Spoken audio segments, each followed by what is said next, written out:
პაკისტანის ქალაქ პეშავარის გარეუბანში ავტომაგისტრალზე სატვირთო მანქანა გაჩერდა, რომელშიც ავღანეთის 30 მოქალაქე იმყოფება. ეს მათი ბოლო გაჩერებაა, სანამ ისინი სამუდამოდ დატოვებენ პაკისტანს. ისინი პენჯაბის პროვინციიდან წამოვიდნენ. სამი ოჯახი ავეჯით, ტანსაცმლითა და პირადი ნივთებით სავსე სატვირთოს სახურავზე ძლივს მოთავსდა. ლურჯ ბურკაში გამოწყობილი ქალი კიბეზე ჩამოცოცდა. ბავშვები კი უფროსებმა ფრთხილად ჩამოიყვანეს. ეს ხალხი მხოლოდ მცირე ნაწილია იმ 3 მილიონზე მეტი ავღანელისა, რომელთა გაძევებასაც პაკისტანი მიმდინარე წლის განმავლობაში გეგმავს. ავღანელი ლტოლვილი აჯაბ გული ამბობს, რომ პაკისტანის ხელისუფლებამ მათ ქვეყნის დატოვება აიძულა. ჩვენ ძალიან ბევრი პრობლემა გვაქვს და მათ გვაიძულეს, რომ ქვეყანა დაგვეტოვებინა.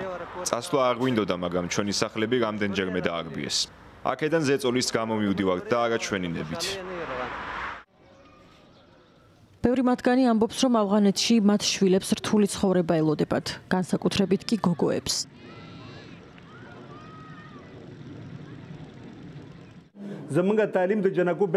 ჩვენი გოგოებისთვის განათლების მიღება ავღანეთში შეუძლებელი იქნება. მათ არ აქვთ უფლება, რომ მე-6 კლასის შემდეგ სკოლაში იარონ. მას შემდეგ, რაც ხელისუფლებაში თალიბანი მოვიდა, ქვეყანაში ქალებისთვის თავისუფლება და განათლება აღარ არსებობს. აქ კი ჩვენი შვილები სკოლაში დადიან და თავს ბედნიერად გრძნობენ.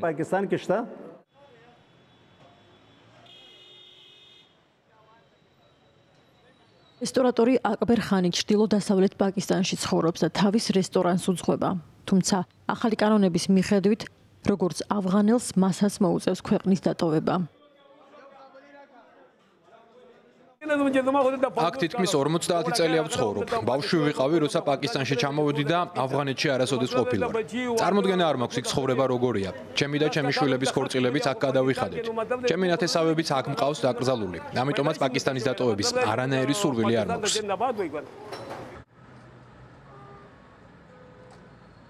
კაიროს ლტოლვილთა სააგენტოს ინფორმაციით, 1 აპრილიდან პაკისტანი 25,000-მა ავღანელმა დატოვა. მათგან 1751 იძულებით გააძევეს. პაკისტანის ხელისუფლების წარმომადგენლების განცხადებით, არალეგალი ავღანელების დეპორტაციის პროცესი წინ მიიწევს და მომავალში ეს ძალისხმევა კიდევ უფრო გაძლიერდება.